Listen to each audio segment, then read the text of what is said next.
You think you married a simple girl, but you're clueless about who I really am, I whisper under my breath, my fingers tightening around the edge of the kitchen counter. The cold marble does little to soothe the burning fury inside me, ignited by Ronan's words slicing through the air from the living room. His laughter, laced with disdain, seeps through the walls, a stark contrast to the silence enveloping me in my refuge. I mean, Alara's great and all, but she's not exactly the brightest. Got lucky marrying into our family, if you ask me, Ronan boasts on the phone, his voice dripping with a condescension that's become all too familiar. My heart races, every beat a reminder of the drastic shift our marriage has taken. From the charming suitor who'd once courted me with grand gestures and sweet nothings, to the man who now finds sport in belittling his wife to his friends. The transformation wasn't overnight, but the descent from indifference to outright contempt and control was swift. Working in my mother's boutique was supposed to be a temporary arrangement, a way to help out while searching for something more aligned with my degree. Yet here I stand, years later, still folding clothes and dodging my husband's barbs about my lack of ambition. If only you knew, I mutter to the empty room, a bitter laugh escaping my lips. Ronan's voice grows louder, pulling me from my thoughts. Honestly, thought her family had more money. You know, with the boutique and all. Turns out, not so much. The revelation stings, not because of the truth in his words. Our financial struggles are no secret to me, but because of the implication. He married me under false pretenses, his affections as fabricated as the persona he paraded during our courtship. The facade crumbles a little more each day, revealing the true extent of his expectations. A hefty dowry, and a wife who would bend to his every whim. But beneath the veneer of the compliant spouse, a storm brews, fueled by the discovery of his hidden debts and gambling habits. The weight of his duplicity presses down on me, a constant reminder of the life I've been ensnared in. A plan begins to form, vague and unrefined, but it's a start. A way out of the shadows, to cast light on the man behind the mask. The thought is both terrifying and exhilarating. Patience, I remind myself, echoing my mother Sylvia's advice.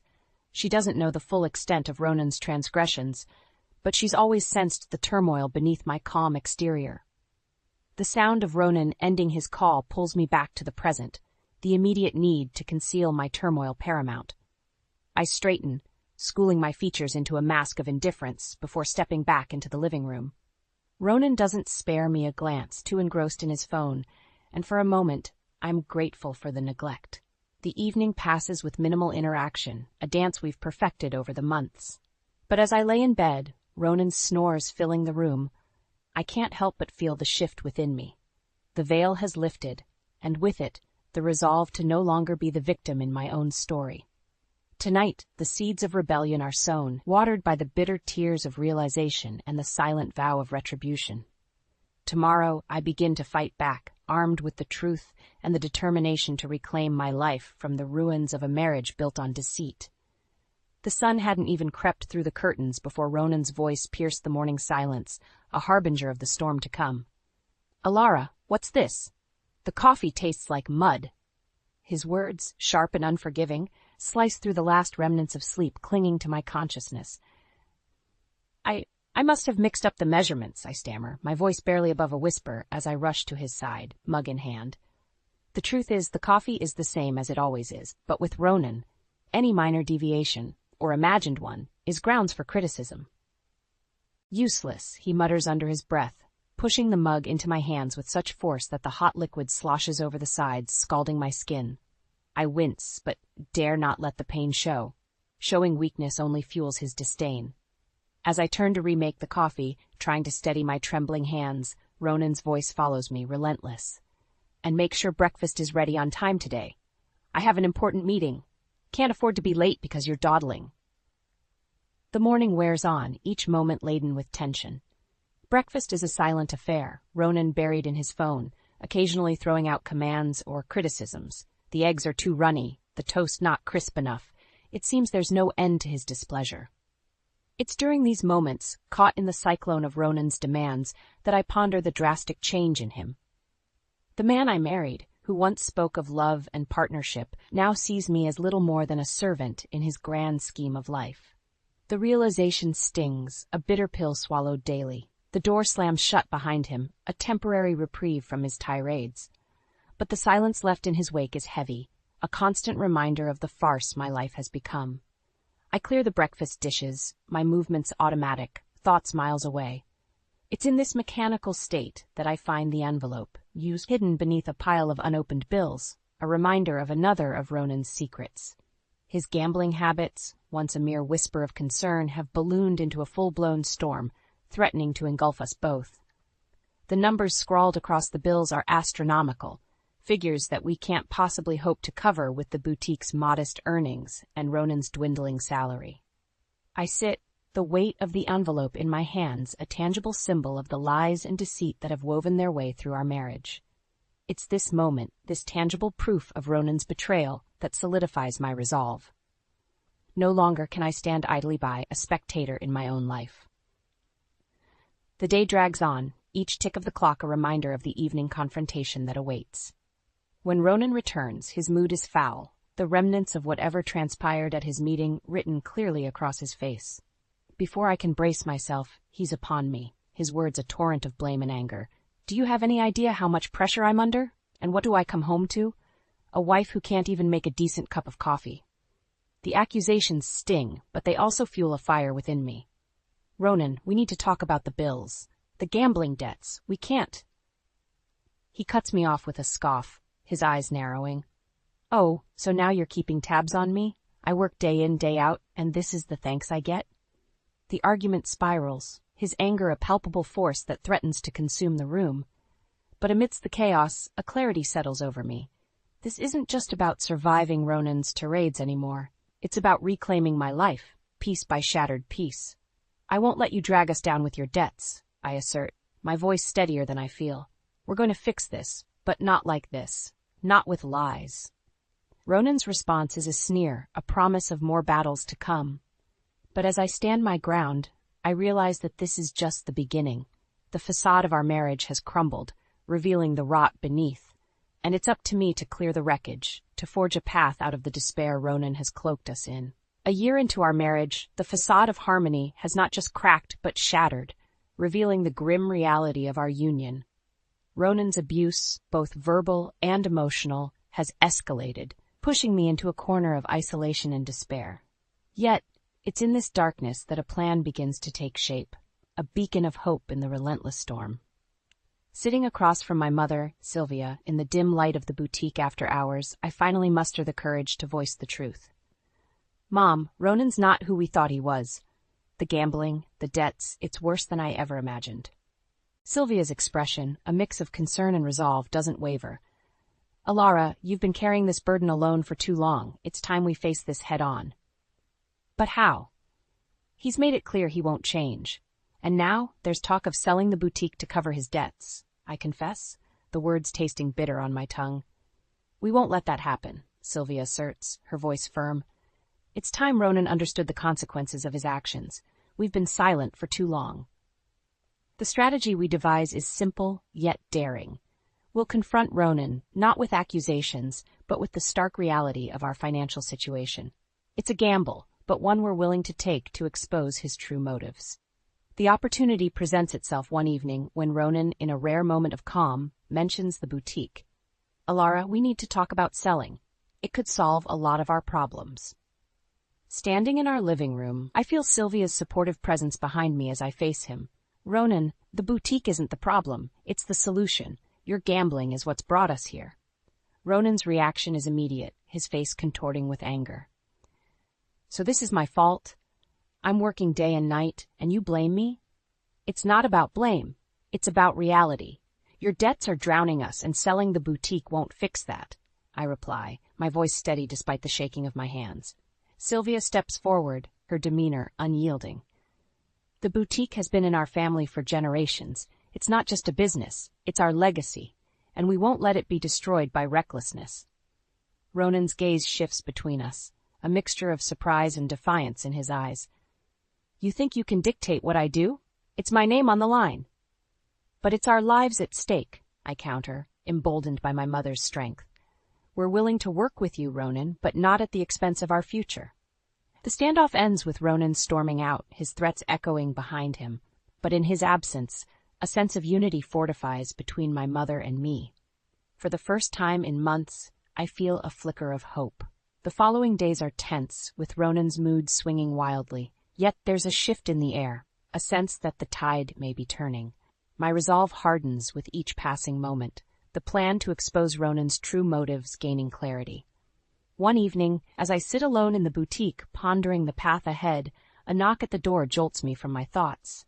It's Jude, an old friend and confidant, whose unexpected visit brings a sense of normalcy to my chaotic world. "Alara, I've been worried about you. How are you holding up?" Jude's concern is genuine, a balm to the wounds inflicted by months of turmoil. "It's complicated. Ronan's not the man I thought he was," I admit, the words flowing more freely than I anticipated.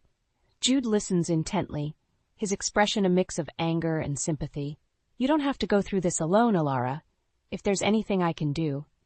It's in this moment, confiding in Jude, that the final piece of our plan crystallizes.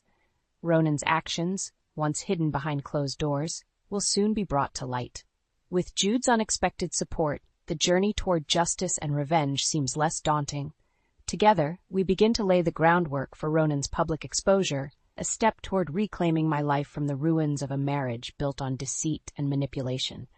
The flu hit me like a freight train, leaving me bedridden and weak. In any other household, sickness might elicit a modicum of sympathy or care. But in mine, it's seen as nothing more than an inconvenience, a failure to fulfill my duties as Ronan's wife. "Alara, this place is a mess," Ronan barks, his voice booming through the small, dark, cluttered apartment that's felt more like a prison than a home these past months. "And what's this? You're still in bed?" It's nearly noon. Struggling to sit up, I clutch the blanket tighter around my shivering body. "I'm really not well, Ronan. I can barely stand," I manage to say, my voice weak and hoarse. Ronan's glare is icy as he surveys the room, his disgust palpable. "Sick? Or just lazy? You know, I can't rely on you for anything."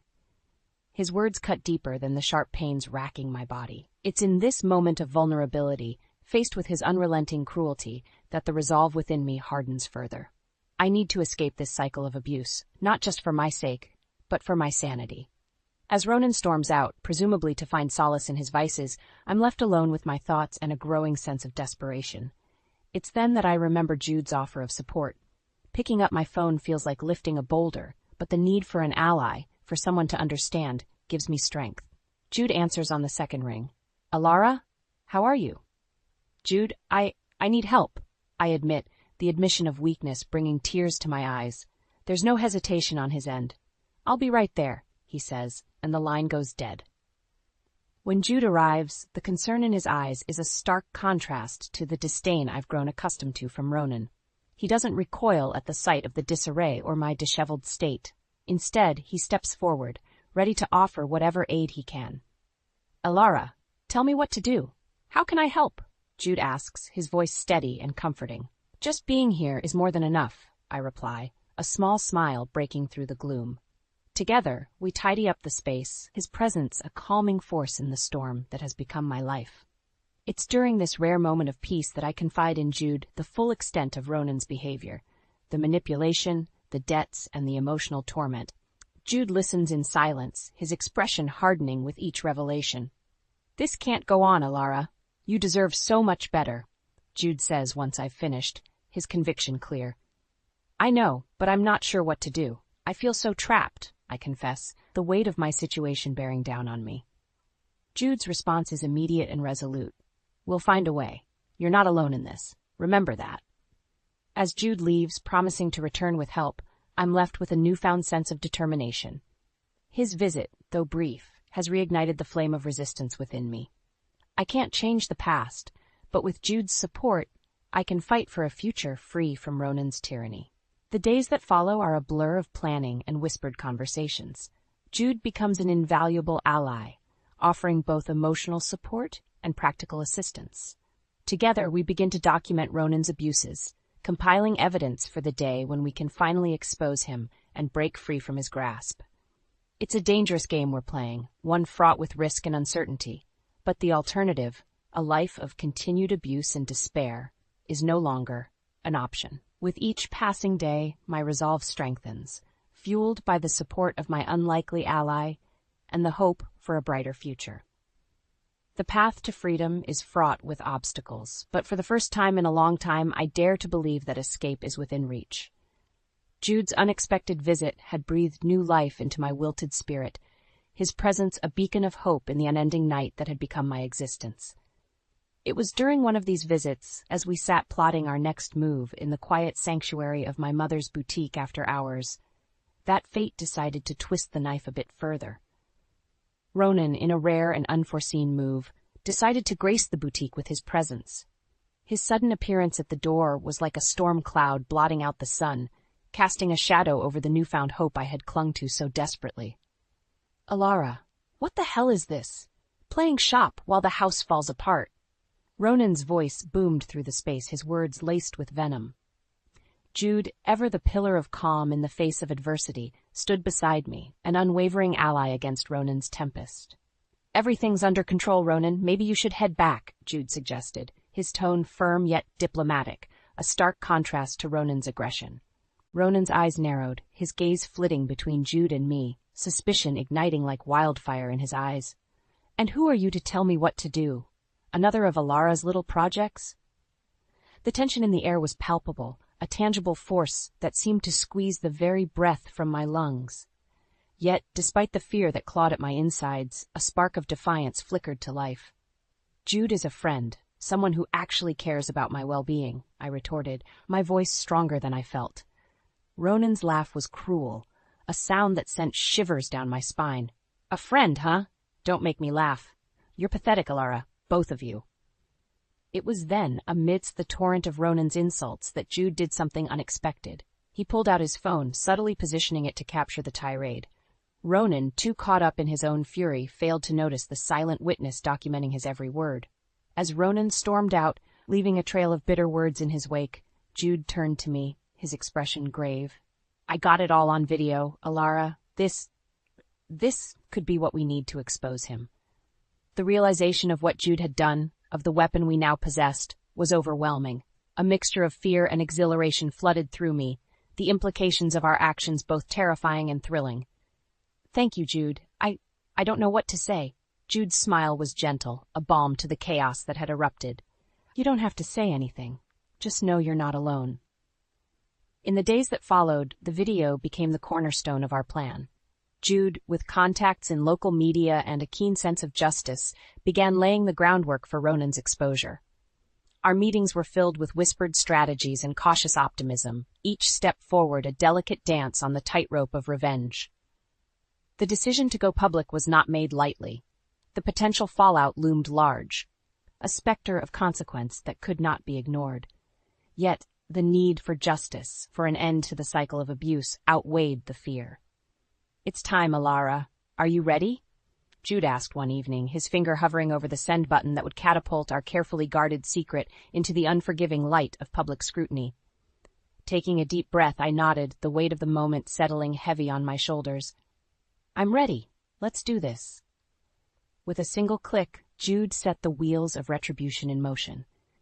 The video, a damning testament to Ronan's true nature, was sent spiraling into the digital ether, a harbinger of the storm to come. As we waited for the inevitable backlash, a sense of peace settled over me. For the first time in what felt like an eternity, I dared to hope for a future free from the shadows of Ronan's tyranny. The battle was far from over, but with Jude by my side, I felt invincible. Together, we had ignited the flame of justice, and now there was no turning back. The morning after sending the video felt like the calm before the storm. The silence was almost deafening, a stark contrast to the chaos I knew was brewing on the horizon. Jude and I met at the boutique, our unofficial war room, waiting for the inevitable explosion that would come once Ronan discovered his sins laid bare for all to see. It wasn't long before the first signs of the tempest appeared. My phone buzzed relentlessly, notifications flooding in as the video spread like wildfire across social media platforms. The local news had picked up the story, amplifying it further, the headline screaming betrayal and deceit. "Alara Morris exposes husband's abuse and deceit." It read, a simple yet powerful declaration of my stand against Ronan. As the world watched, Ronan's carefully constructed facade crumbled. Friends, colleagues, and even strangers voiced their support for me, their words a balm to the wounds inflicted over the years. But with the support came backlash, Ronan's defenders crawling from the woodwork, their words sharp and unforgiving. I was preparing for another day at the boutique when Ronan stormed in, his face a mask of rage and humiliation. "You've ruined me, Alara," he spat, his voice trembling with fury. "How dare you air our dirty laundry for the world to see?" Standing my ground, I met his gaze, the fear that once would have crippled me, now replaced by a steadfast resolve. "No, Ronan, you did this to yourself. I'm just shedding light on the truth." The confrontation was intense, Ronan's anger clashing with my newfound strength. Jude was there, a silent sentinel, ready to intervene if necessary. But it was clear Ronan's power over me had diminished, his threats empty in the face of my determination. "You'll pay for this," Ronan hissed, a final desperate attempt to regain control. But his words no longer held sway over me. "I already have, Ronan. Now it's your turn." The fallout from the video was swift and merciless. Ronan's professional life unraveled as his employer, faced with public pressure, terminated his position. His social circle, once a fortress of support, crumbled as friends and acquaintances distanced themselves, unwilling to be associated with a man exposed as an abuser and manipulator. With each passing day, the reality of his situation seemed to weigh heavier on Ronan, his once confident demeanor replaced by a sullen, defeated air. The tables had turned, and the predator found himself the prey, isolated and ostracized by the very community he had once dominated. For me, the days became a blur of interviews and meetings, my story a rallying cry for those who had suffered in silence. The support was overwhelming, a testament to the power of truth and the resilience of the human spirit. As Ronan's world collapsed around him, a sense of vindication filled me. It wasn't joy. There was no joy in the pain and suffering that had led to this moment, but a deep, profound sense of justice. For too long, I had lived in the shadows of Ronan's tyranny, but no more. The battle was far from over. Legal proceedings loomed on the horizon, a daunting path fraught with its own challenges. But as I stood in the boutique, now a beacon of hope and defiance, I knew I was ready to face whatever came next. With Jude by my side and a community of supporters behind me, I stepped into the light, a survivor no longer defined by the abuse I had endured, but by the strength I had found in my fight for justice. Ronan's downfall was not the end of my story, but the beginning of a new chapter, one written on my terms, in my voice. The repercussions of Ronan's exposure reverberated far beyond the initial shockwave, eroding the very foundation of his existence. His professional downfall was swift, a stark reminder of the consequences of his actions. But it was the personal fallout that truly marked the beginning of his undoing. Ronan, once a fixture in social circles, now found himself ostracized, a pariah in the community he had dominated. The isolation was a bitter pill to swallow, each day a reminder of the empire of lies he had built and lost. I watched from a distance, my resolve unshaken, as Ronan grappled with his new reality. The boutique became my sanctuary, a place of strength and solidarity. Jude was a constant presence, his support unwavering as we navigated the aftermath together. It was during one of our strategy sessions that Ronan made his last desperate attempt to regain control. He barged into the boutique, his eyes wild with desperation. "Alara, you have to stop this. You're destroying everything." His plea was met with cold indifference. "You did this to yourself, Ronan. I'm just seeking justice." Ronan's gaze flickered between Jude and me, searching for any sign of weakness. But there was none to be found. "You'll regret this," he muttered, a hollow threat that no longer held any power. The legal proceedings were grueling, a drawn-out battle that tested my limits. But with each passing day, I grew stronger, more confident in my pursuit of justice. Ronan's attempts to undermine me fell on deaf ears, his credibility shattered by his own actions. As the divorce settlement was finalized, I couldn't help but feel a sense of relief wash over me. The court awarded me a substantial portion of Ronan's assets, a small compensation for the years of deceit and abuse. But it was more than just financial security. It was a symbol of my victory over Ronan, a tangible proof of my newfound independence. "You're free now, Alara," Jude said, his voice filled with pride. The words resonated deep within me, a beacon of hope in the aftermath of the storm. "I know," It's finally over. In the months that followed, Ronan's life continued to unravel. His attempts to rebuild his reputation were futile, the stain of his actions indelible. The man who had once held so much power was now a shadow of his former self, struggling to navigate a world that had turned its back on him. For me, the end of my marriage to Ronan marked the beginning of a new chapter. The boutique thrived, a testament to my resilience and determination.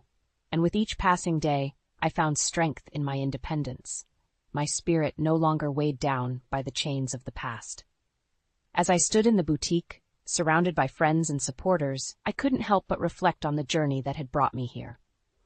The road had been long and fraught with challenges, but I had emerged stronger, a survivor in the truest sense. "Here's to new beginnings," Jude toasted, raising his glass in a salute. I smiled, my heart full of gratitude for the support that had carried me through the darkest of times. "To new beginnings," I echoed, my voice steady and sure. The battle was over, but my story was just beginning. A story of hope, of courage, and of a woman who refused to be silenced. Ronan's downfall was not just a victory for me, but for all those who had suffered in silence, a beacon of light in the darkness. As I looked around at the faces of my friends and supporters, I knew that this was not the end, but a new beginning. A chance to rebuild, to dream, and to live a life free from the shadows of the past. In the aftermath of Ronan's downfall, life began to take on a new rhythm, one marked by peace rather than turmoil. The boutique, once a silent witness to my suffering, became a vibrant hub of creativity and empowerment. With each passing day, I found myself stepping more confidently into the role of proprietor, my mother's legacy now firmly in my hands. It was during a quiet morning, the sun casting a warm glow over the newly arranged displays, that Sylvia approached me, her eyes shining with unspoken pride. "You've done well, Alara. Your strength has turned this place into more than just a boutique. It's a symbol of hope." Her words, simple yet profound, filled me with a sense of accomplishment. "Thanks, Mom. It feels good to be free to make a difference." The boutique had become more than just a business. It was a community. Women from all walks of life came not just to shop, but to share their stories, finding solace and strength in the solidarity we offered. And as my story became known, the boutique's mission evolved, transforming into a beacon for those seeking to reclaim their lives from the shadows of abuse. One afternoon, as I was rearranging a window display, a familiar face appeared on the other side of the glass. Jude, his supportive presence a constant throughout my journey, stepped inside, a smile playing on his lips. "Looks like you've turned this place into something truly special, Alara," he commented, his gaze sweeping over the vibrant interior. I smiled, acknowledging the truth in his words. "It's become more than I ever imagined, and it's all thanks to the support of friends like you." Jude's smile widened. "I wouldn't have missed it for the world. You've turned your pain into something powerful, Alara. You should be proud." Our conversation was interrupted by the arrival of a customer, a young woman whose eyes held a familiar flicker of resolve. As Jude excused himself, I turned my attention to her, ready to offer the same support that had once been extended to me. The boutique was not just a place of business. It had become a sanctuary, a place where stories of pain and resilience were woven into the very fabric of its existence. And as I shared my journey, I found strength in the shared experiences, a collective healing that transcended the personal. In the months that followed, my advocacy work grew, the boutique serving as a launching pad for initiatives aimed at supporting survivors of domestic abuse. Seminars, workshops, and support groups filled our calendar, each event a step towards breaking the silence that had once kept me prisoner. As I closed the boutique one evening, the last rays of sunlight casting a soft glow over the empty space, I allowed myself a moment of reflection. The journey had been long, filled with moments of despair and triumph, but as I stood there, surrounded by the tangible evidence of my resilience, I felt a deep, abiding sense of peace. Ronan's shadow no longer loomed over my life. Instead, I had emerged from the darkness, my spirit unbroken, my resolve unwavering. The boutique, once a reminder of my pain, was now a testament to my strength, a symbol of hope for those walking the path I had once trod. As I locked the door and stepped out into the evening, the cool air brushing against my skin, I felt a profound sense of closure. The battle was over, and I had emerged victorious, not just over Ronan, but over the fear and doubt that had once held me captive.